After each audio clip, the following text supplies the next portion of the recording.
आज हम यशाया की पुस्तक में अध्याय 45, 46 और भजन संहिता 80 का अध्ययन करेंगे। यशाया 45। यहोवा अपने अभिषिक्त कुस्रू के विषय यूँ कहता है, मैंने उसके दाहिने हाथ को इसलिए थाम लिया है कि उसके सामने छातियों को दबा दूँ और राजाओं की कमर ढीली करूँ। उसके सामने फाटकों को ऐसा खोल दूँ कि वे फाटक बंद न किए जाए। मैं तेरे आगे आगे चलूँगा और ऊंची ऊंची भूमि को चौरस करूँगा। मैं पीतल के किवाड़ों को तोड़ डालूँगा और लोहे के बेड़ों को टुकड़े टुकड़े कर दूँगा। मैं तुझको अंधकार में छिपा हुआ और गुप्त स्थानों में गड़ा हुआ धन दूँगा, जिससे तू जाने कि मैं इस्राएल का परमेश्वर यहोवा हूँ, जो तुझे नाम लेकर बुलाता है। अपने दास याकूब और अपने चुने हुए इस्राएल के निमित्त मैंने नाम लेकर तुझे बुलाया है। यद्यपि तू मुझे नहीं जानता, तो भी मैंने तुझे पदवी दी है। मैं यहोवा हूँ और दूसरा कोई नहीं, मुझे छोड़ कोई परमेश्वर नहीं। यद्यपि तू मुझे नहीं जानता, तो भी मैं तेरी कमर कसूँगा, जिससे उदयाचल से लेकर अस्ताचल तक लोग जान ले कि मुझ बिना कोई है ही नहीं। मैं यहोवा हूँ और दूसरा कोई नहीं है। मैं उजियाले का बनाने वाला और अंधियारे का सृजनहार हूँ। मैं शांति का दाता और विपत्ति को रचता हूँ। मैं यहोवा ही इन सबों का करता हूँ। हे आकाश, ऊपर से धर्म बरसा, आकाश मंडल से धर्म की वर्षा हो। पृथ्वी खुले कि उद्धार उत्पन्न हो और धर्म भी उसके संग उगाए। मैं यहोवा ही ने उसे उत्पन्न किया है। हाय उस पर जो अपने रचने वाले से झगड़ता है। वह तो मिट्टी के ठिकरों में से एक ठिकरा ही है। क्या मिट्टी कुम्हार से कहेगी, तू ये क्या करता है? क्या कारीगर का बनाया हुआ कार्य उसके विषय कहेगा, उसके हाथ नहीं है? हाय उस पर जो अपने पिता से कहे, तू क्या जन्माता है, और माँ से कहे, तू किसकी माता है? यहोवा जो इस्राएल का पवित्र और उसका बनाने वाला है, वह यूँ कहता है, क्या तुम आने वाली घटनाएं मुझसे पूछोगे? क्या मेरे पुत्रों और मेरे कामों के विषय मुझे आज्ञा दोगे? मैं ही ने पृथ्वी को बनाया और उसके ऊपर मनुष्यों को सृजा है।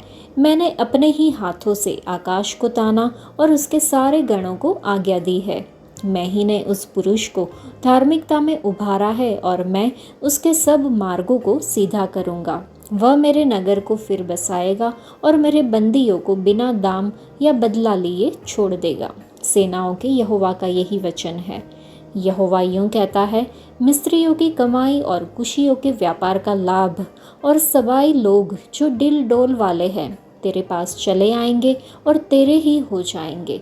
वे तेरे पीछे पीछे चलेंगे। वे सांकलों में बंधे हुए चले आएंगे और तेरे सामने दंडवत कर तुझसे विनती करके कहेंगे, निश्चय परमेश्वर तेरे ही साथ है और दूसरा कोई नहीं, उसके सिवाय कोई और परमेश्वर नहीं।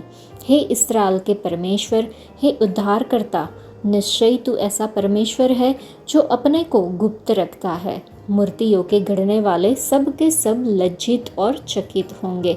वे सब के सब व्याकुल होंगे, परंतु इस्राएल यहोवा के द्वारा युग युग का उद्धार पाएगा। तुम युग युग वरन अनंत काल तक न तो कभी लज्जित और न कभी व्याकुल होंगे, क्योंकि यहोवा जो आकाश का सृजनहार है वही परमेश्वर है। उसी ने पृथ्वी को रचा और बनाया, उसी ने उसको स्थिर भी किया। उसने उसे सुनसान रहने के लिए नहीं, परंतु बसने के लिए रचा है। वही यूँ कहता है, मैं यहोवा हूँ, मेरे सिवाय दूसरा और कोई नहीं है।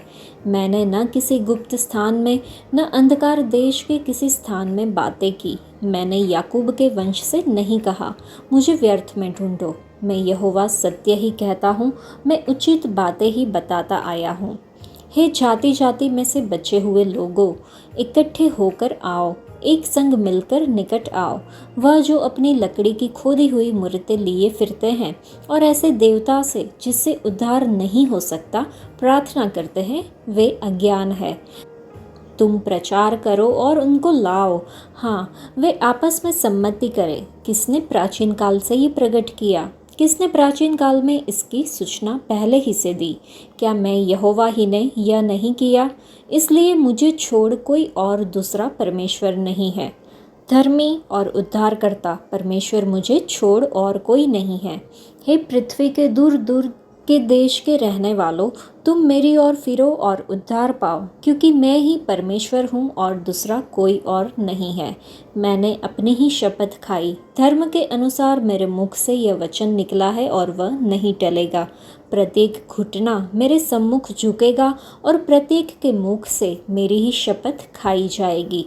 लोग मेरे विषय में कहेंगे, केवल यहोवा ही में धर्म और शक्ति है। उसी के पास लोग आएंगे और जो उससे रूठे रहेंगे उन्हें लज्जित होना पड़ेगा।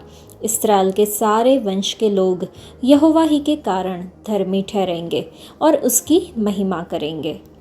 इस अध्याय में फारसी राजा कुस्रू का परिचय दिया गया है, जिसका उपयोग परमेश्वर अपने उद्देश्यों को पूरा करने के लिए करते हैं। परमेश्वर घोषणा करते हैं कि वह ही क्रूस को सुसज्जित करते हैं, जो इतिहास पर उसके नियंत्रण को प्रदर्शित करता है। यह अध्याय इस बात पर जोर देता है कि परमेश्वर की योजना में इस्राएल की पुनर्स्थापना और सभी देशों के लिए उसकी महिमा का प्रकटीकरण शामिल है। ये सभी को परमेश्वर की सर्वसत्ता को स्वीकार करने और उद्धार के लिए उनकी ओर मुड़ने के लिए बुलाते हैं। परमेश्वर अपनी इच्छा को पूरा करने के लिए किसी के माध्यम से भी काम कर सकते हैं, यहाँ तक कि हमारी अपेक्षाओं से बाहर के लोगों के माध्यम से भी। हमें अपने जीवन और अपने आसपास की दुनिया में परमेश्वर की सर्वसत्ता को पहचानने और घोषित करने के लिए आमंत्रित किया जाता है। इस अध्याय के वचन 22 में हमने देखा कि हे पृथ्वी के दूर दूर के देश के रहने वालों, तुम मेरी ओर फिरो और उद्धार पाओ, क्योंकि मैं ही परमेश्वर हूँ और दूसरा कोई और नहीं है। कोई दूसरा नाम नहीं दिया गया है जिसके द्वारा हम उद्धार पा सकते हैं। वचन में लिखा है कि यदि तू अपने मुंह से यीशु को प्रभु जानकर अंगीकार करे और अपने मन से विश्वास करे कि परमेश्वर ने उसे मरे हुओं में से जिलाया, तो तू निश्चय उद्धार पाएगा। वचन में ये भी कहा गया है कि मैं यहोवा को जो स्तुति के योग्य है पुकारूंगा, इस प्रकार मैं अपने शत्रुओं से बचाया जाऊंगा। दाऊद ने प्रतिदिन 7 बार कहा कि मैं यहोवा की स्तुति करूंगा। उसने अपनी सभी परिस्थितियों में परमेश्वर पर विश्वास किया और अपने शत्रुओं से बचा रहा। भविष्यवक्ता यिर्मयाह इस्राएल के लोगों को मूर्तियों से दूर होकर पश्चाताप करने के लिए कहता है। वचन में लिखा है कि हे यरूशलेम, अपना हृदय बुराई से धो कि तुम्हारा उद्धार हो जाए। तुम कब तक व्यर्थ कल्पनाएं करते रहोगे? यदि आप पश्चाताप करें तो बच जाएंगे। यह प्रेरितों के काम अध्याय 10 में हम देख सकते हैं कि उसने एक स्वर्गदूत को दर्शन में देखा और जैसा कि स्वर्गदूत ने उसे कहा, उसने पतरस को बुलाया और उद्धार का संदेश सुनाया। जब कुरनेलियुस ने संदेश सुना, तब उसके रिश्तेदारों और मित्रों ने पवित्र आत्मा का अभिषेक प्राप्त किया और फिर उन्होंने जल का बपतिस्मा लिया। हम जिन्होंने यीशु मसीह को अपना व्यक्तिगत उद्धारकर्ता ग्रहण किया है, स्वीकार किया है, उन्हें प्रतिदिन पवित्र शास्त्र का अध्ययन करना चाहिए, ध्यान केंद्रित करना चाहिए, भजन गाने चाहिए, उनकी आराधना करनी चाहिए, प्रार्थना करनी चाहिए। चलिए हम भी आत्मा का अभिषेक मांगे और प्राप्त करें। वही हमें सिखाएंगे और हमारा मार्गदर्शन करेंगे। परमेश्वर का अनुग्रह हम सबके साथ बना रहे, ऐसी प्रार्थना भी हम करते रहें। यशायाह 46। बेल देवता झुक गया, नबो देवता नब गया है। उनकी प्रतिमाएं पशुओं वरन घरेलू पशुओं पर लदी है। जिन वस्तुओं को तुम उठाए फिरते थे, वे अब भारी बोझ हो गई और थकित पशुओं पर लदी है। वे नब गए, वे एक संग झुक गए, वे उस भार को छुड़ा नहीं सके और आप भी बंधुआई में चले गए हैं। हे याकूब के घराने, हे इस्राएल के घराने के सब बचे हुए लोगों, मेरी ओर कान लगाकर सुनो। तुमको मैं तुम्हारी उत्पत्ति ही से उठाए रहा और जन्म ही से लिए फिरता आया हूँ। तुम्हारे बुढ़ापे में भी मैं वैसा ही बना रहूँगा और तुम्हारे बाल पकने के समय तक तुम्हें उठाए रहूँगा। मैंने तुम्हें बनाया और तुम्हें लिए फिरता रहूँगा। मैं तुम्हें उठाए रहूँगा और छुड़ाता भी रहूँगा। तुम किससे मेरी उपमा दोगे और मुझे किसके समान बताओगे? किससे मेरा मिलान करोगे कि हम एक समान ठहरे? जो थैली से सोना उंडेलते या कांटे में चांदी तोलते हैं, जो सुनार को मजदूरी देकर उसे देवता बनवाते हैं, तब वे उसे प्रणाम करते वरन दंडवत भी करते हैं। वे उसको कंधे पर उठाकर लिए फिरते हैं। वे उसे उसके स्थान में रख देते और वह वहीं खड़ा रहता है। वह अपने स्थान से हट नहीं सकता। यदि कोई उसकी दुहाई भी दे तो भी न वह सुन सकता है और न विपत्ति से उसका उद्धार कर सकता है। हे अपराधियों, इस बात को स्मरण करो और ध्यान दो, इस पर फिर मन लगाओ। प्राचीन काल की बातें स्मरण करो जो आरंभ ही से है, क्योंकि परमेश्वर मैं ही हूँ, दूसरा कोई नहीं। मैं ही परमेश्वर हूँ और मेरे तुल्य कोई भी नहीं है। मैं तो अंत की बात आदि से और प्राचीन काल से उस बात को बताता आया हूँ जो अब तक नहीं हुई। मैं कहता हूँ, मेरी युक्ति स्थिर रहेगी और मैं अपनी इच्छा को पूरी करूँगा। मैं पूर्व से एक उकाब पक्षी को अर्थात दूर देश से अपनी युक्ति के पूरा करने वाले पुरुष को बुलाता हूँ। मैं ही ने यह बात कही है और उसे पूरी भी करूँगा। मैंने यह विचार बांधा है और उसे सफल भी करूँगा। हे कठोर मन वालों, तुम जो धर्म से दूर हो, कान लगाकर मेरी सुनो। मैं अपनी धार्मिकता को समीप ले आने पर हूँ, वह दूर नहीं है और मेरे उद्धार करने में विलंब न होगा। मैं सियोन का उद्धार करूँगा और इस्राएल को महिमा दूंगा। इस अध्याय में परमेश्वर अपनी सर्वसत्ता और अनंत प्रकृति पर जोर देते हुए खुद को मूर्तियों से अलग करते हैं। वह घोषणा करते हैं कि बाबुल के बेजान देवताओं के विपरीत वह अपने लोगों को ले जाते हैं और अपने उद्देश्यों को पूरा करेंगे। परमेश्वर न केवल सृजनहार है बल्कि सभी चीज़ों का पालनहार भी है। वह अपने लोगों को उस पर भरोसा करने के लिए आमंत्रित करते हैं, उन्हें याद दिलाते हैं कि वह उनकी ज़रूरतों को जानते हैं और उन्हें बचाएंगे। परमेश्वर की सर्वसत्ता पर भरोसा करना अनिश्चितता के बीच शांति लाता है। जब जीवन अस्त व्यस्त लगता है तो याद रखें कि परमेश्वर के नियंत्रण में सब है और आपके जीवन के लिए भी उनके पास एक योजना है।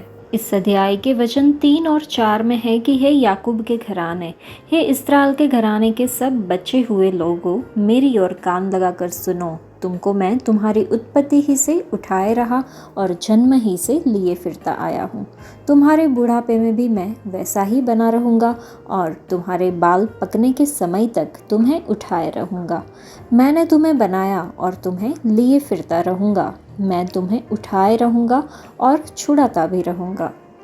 बहुत से लोग यह नहीं मानते कि आजकल परमेश्वर हमसे बात करते हैं। वे दावा करते हैं कि बाइबल के समय में परमेश्वर स्वर्गदूतों के माध्यम से बात करते थे, लेकिन अब वह हमें केवल पवित्र शास्त्र में निर्देशित करते हैं। हालांकि सच्चाई यह है कि परमेश्वर अभी भी अपनी आत्मा के माध्यम से हमसे बात करते हैं। वह हमारे परिवार, हमारे व्यवसाय, हमारे कार्य, हमारे दुख में, हमारी कुंठाओं और हमारे भय के बारे में व्यक्तिगत रूप से संवाद करते हैं। वह केवल कुछ कुलीन लोगों से ही बात नहीं करते, हम सभी उनकी आवाज़ सुनने के लिए समान रूप से स्थित है। वह अपने सभी बच्चों के साथ बिना किसी पक्षपात के व्यवहार करते हैं। तो फिर हमें उनकी आवाज़ सुनने से क्या रोकता है? सबसे पहले है हमारा व्यस्त कार्य समय सरणी। आज की तेज रफ्तार दुनिया में व्यस्तता अपरिहार्य लगती है। समस्याओं के समाधान की ज़रूरत होती है, परियोजनाओं को पूरा करने की ज़रूरत होती है और जिम्मेदारियां ढेर हो जाती है। समाज की शोरगुल भरी आवाज़ों के बीच परमेश्वर की शांत आवाज़ को सुनना आसान नहीं है, लेकिन अगर हम उनकी उपस्थिति के प्रति संवेदनशील रहे तो हम उनकी आवाज़ को पहचान सकते हैं। दूसरा, एक विद्रोही आत्मा परमेश्वर को सुनने की हमारी क्षमता को अवरुद्ध कर सकती है। एक विद्रोही व्यक्ति प्रार्थना तो कर सकता है, लेकिन परमेश्वर के निर्देशों को सुनने का विरोध कर सकता है। परमेश्वर अक्सर विद्रोही दिलों से बात करते हैं, पश्चाताप करने के लिए आग्रह करते हैं, लेकिन विद्रोह एक अवरोध पैदा करता है जो उसकी आवाज़ को अंदर तक पहुंचने से रोकता है। तीसरा, एक खराब आत्मा छवि भी हमें परमेश्वर को सुनने से रोक सकती है। कुछ लोग गलती से मानते हैं कि परमेश्वर केवल प्रचारकों और कुछ लोगों से ही बात करते हैं। हमें याद रखना चाहिए कि हम बचाए गए, पवित्र किए गए और जीवित परमेश्वर के बच्चे हैं। यह हमारे स्वर्गीय पिता की इच्छा है कि उनके बच्चे उनसे बात करें और उनकी आवाज़ सुनें। इसलिए हमें परमेश्वर प्रभु के सामने खुद को विनम्र करना चाहिए, उनकी उपस्थिति की तलाश करनी चाहिए और दिन के हर पल उनके साथ मधुर संगति विकसित करनी चाहिए। झूठा धर्म आत्मा के लिए एक मृत बोझ है, जबकि सच्चा धर्म आत्मा को ले जाने वाली जीवित शक्ति है। लोगों द्वारा ढोई जाने वाली मूर्तियों के विपरीत सच्चे परमेश्वर अपने लोगों को उनके बुढ़ापे तक भी ले जाएंगे। यशायाह के समय से ही लोग जानते हैं कि सच्चे और झूठे धर्म के बीच एक महत्वपूर्ण अंतर यह है कि जहाँ झूठा धर्म आत्मा के लिए एक मृत बोझ है, वही सच्चा धर्म आत्मा को ले जाने वाली जीवित शक्ति है। अतीत में कुछ भी हमारे विश्वास की नींव को हिला नहीं सका है, वर्तमान में कुछ भी इसे हिला नहीं सकता, भविष्य में कुछ भी इसे कमज़ोर नहीं कर पाएगा। आने वाले युगों में चाहे जो भी हो, यहोवा और उनके विश्वास योग्य वचन पर विश्वास करने के लिए हमेशा अच्छे कारण होंगे। उसने जो महान सत्य प्रकट किए हैं उनका कभी खंडन नहीं किया जाएगा। उसने जो महान वादे किए हैं उनसे कभी पीछे नहीं हटेंगे। उसने जो महान उद्देश्य बनाए हैं उन्हें कभी नहीं छोड़ा जाएगा। हमारे परमेश्वर बोलने वाले परमेश्वर है। बेजान मूर्तियों के विपरीत हमारे जीवित परमेश्वर अतीत में बोले हैं और आज भी बोलते हैं। हालांकि वह हमसे सीधे और ऊंची आवाज़ में बात नहीं करते, जैसा उसने अब्राहम के साथ, शमूएल के साथ या दमिश्क के रास्ते पर शाऊल के साथ किया था। परमेश्वर आज भी हमसे संवाद करते हैं, मुख्य रूप से पवित्र शास्त्र के माध्यम से। पवित्र आत्मा की एक अनोखी सेवकाई परमेश्वर के वचन को जीवंत, शक्तिशाली और हर एक दो धारी तलवार से भी अधिक तेज बनाना है।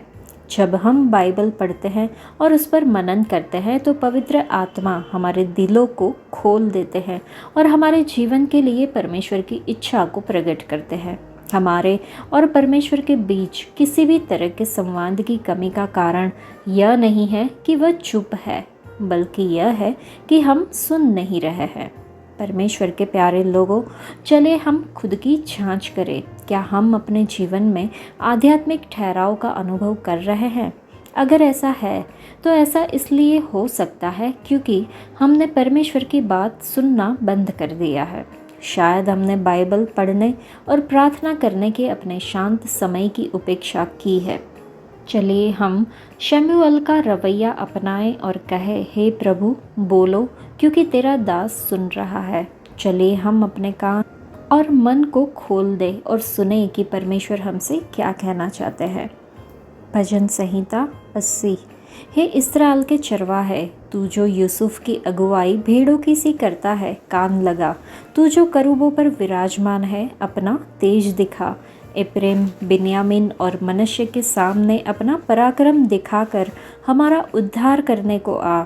हे परमेश्वर, हमको ज्यों का त्यों कर दे और अपने मुख का प्रकाश चमका, तब हमारा उद्धार हो जाएगा। हे सेनाओं के परमेश्वर यहोवा, तू कब तक अपनी प्रजा की प्रार्थना पर क्रोधित रहेगा? तूने आंसुओं को उनका आहार बना दिया और मटके भर भर के उन्हें आंसू पिलाए हैं। तू हमें हमारे पड़ोसियों के झगड़ने का कारण बना देता है और हमारे शत्रु मनमाना ठट्ठा करते हैं। हे सेनाओं के परमेश्वर, हमको ज्यों का त्यों कर दे और अपने मुख का प्रकाश हम पर चमका, तब हमारा उद्धार हो जाएगा। तू मिस्र से एक दाखलता ले आया और अन्य जातियों को निकालकर उसे लगा दिया। तूने उसके लिए स्थान तैयार किया है और उसने झड़ पकड़ी और फैलकर देश को भर दिया। उसकी छाया पहाड़ों पर फैल गई और उसकी डालियाँ ईश्वर के देवदारों के समान हुई। उसकी शाखाएं समुद्र तक बढ़ गई और उसके अंकुर महानद तक फैल गए। फिर तूने उसके बाड़ों को क्यों गिरा दिया कि सब बटोही उसके फलों को तोड़ते हैं? जंगली सूअर उसको नष्ट किए डालता है और मैदान के सब पशु उसे चर जाते हैं। हे सेनाओं के परमेश्वर, फिर आ, स्वर्ग से ध्यान देकर देख और इस दाखलता की सुधि ले। ये पौधा तूने अपने दाहिने हाथ से लगाया और जो लता की शाखा तूने अपने लिए दृढ़ की है, वह जल गई, वह कट गई है। तेरी घुड़की से वे नष्ट हो जाए। तेरे दाहिने हाथ के संभाले हुए पुरुष पर तेरा हाथ रखा रहे, उस आदमी पर जिसे तूने अपने लिए दृढ़ किया है। तब हम लोग तुझसे न मुड़ेंगे, तू हमको झिला और हम तुझसे प्रार्थना कर सकेंगे।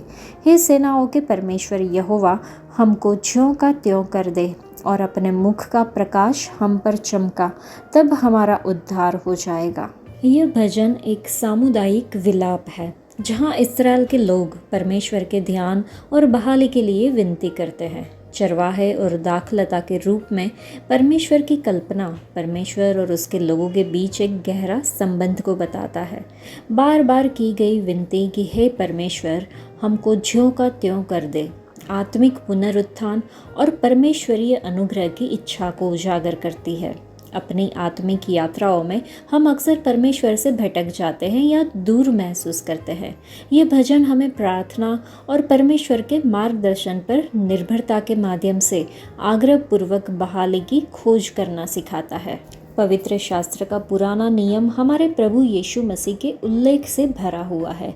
एक ऐसा ही वर्णन इस भजन के ऊपर दिए गए वचनों में है, जहाँ पे वचन 17 से 19 में हम देखते हैं। यह निर्विवाद रूप से सच है कि संपूर्ण पवित्र शास्त्र मनुष्य के उद्धार के बारे में बताता है और उस उद्धार के नायक हमारे प्रभु और उद्धारकर्ता यीशु मसीह खुद है। यहाँ आसाप परमेश्वर से विनती कर रहा है कि जिसे वह सेनाओं का परमेश्वर कह रहा है और जो यहोवा सेबाओत है, कि वह स्वर्ग से नीचे की ओर देखे और इस्राएल परमेश्वर की दाखलता पर दृष्टि डाले। ये पौधा तूने अपने दाहिने हाथ से लगाया और जो लता की शाखा तूने अपने लिए दृढ़ की है, ऐसा लिखा है वचन 14 और 15 में। इस्राएल के परमेश्वर के प्रति आज्ञा उल्लंघन और विद्रोह के कारण वह शाखा जल गई और कट गई है वचन 16 के अनुसार। इस भजन में आसाप प्रभु यीशु मसीह के बारे में यह भविष्यवाणी करता है। लिखा है, तेरे दाहिने हाथ के संभाले हुए पुरुष पर तेरा हाथ रखा रहे, उस आदमी पर जिसे तूने अपने लिए दृढ़ किया है। हम सभी जानते हैं कि हमारे प्रभु यीशु मसीह को पिता परमेश्वर के दाहिने हाथ पर बैठाया गया है, जैसा कि इफिसियों की पत्री अध्याय 1 में वचन 20 में लिखा है कि स्वर्गीय स्थानों में अपने दाहिने हाथ पर बैठाया।